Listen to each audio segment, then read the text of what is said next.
ลค้นคว้าเผยผู้บริหารระดับสูงวางแผนลาออกเพิ่มขึ้นเพราะแบกภาระหนักเกินไปเมื่อนี้เฮามีข้อมูลเกี่ยวกับแนวโน้มที่น่ากังวลในองค์กรธุรกิจโดยผลการค้นคว้าเผยผู้บริหารระดับสูงหรือระดับ C-level กำลังวางแผนลาออกเพิ่มขึ้นปัจจัยอันใดที่เฮ็ดให้พวกเขารู้สึกว่าบ่ไหวอีกต่อไปเฮามาเบิ่งน้ำกันเมื่อเว้าถึงปัญหาการลาออกจากเวียกหลายคนอาจคิดถึงพนักงานทั่วไปหรือคนรุ่นใหม่ที่ต้องเผชิญกับความเครียดและความกดดันในบ่อนเฮ็ดเวียกแต่ผลสำรวจล่าสุดจากบริษัทคนครัวชั้นนำการเน็ตเปิดเผยว่าปัญหานี้ได้ลุกลามไปถึงระดับผู้บริหาร C-level และบ่ว่าจะเป็น CEO CFO หรือ COO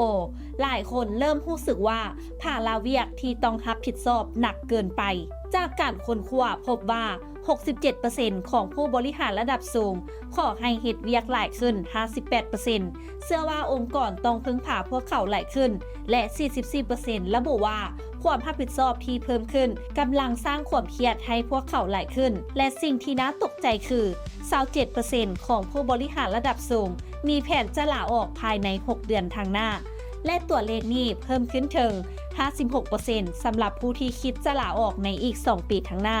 นั่นหมายความว่าองค์กรต่างๆอาจต้องเผชิญกับความท้าทายในการซ่อหาผู้บริหารใหม่มาทดแทนอเล็กซานเดอร์คิสผู้บริหารจากการเน็ตกล่าวว่า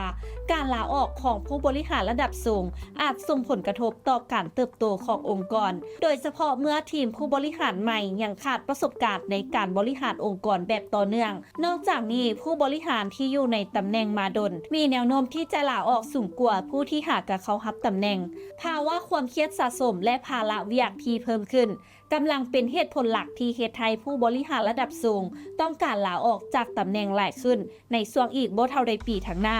ซึ่งอาจส่งผลต่อเสถียรภาพขององค์กรในระยะยาวน้ำอบธรรมวงศ์รายงานและท้ายนี้ต้องขอขอบใจสำหรับการติดตามข่าวสารจากทาง Target Magazine และอย่าลืมไปกดไลค์กดแชร์กดติดตามกด Subscribe ทุกช่องทางออนไลน์ของพวกเขาเพื่อจะบ่พลาดข่าวสารดีๆจากทาง Target Magazine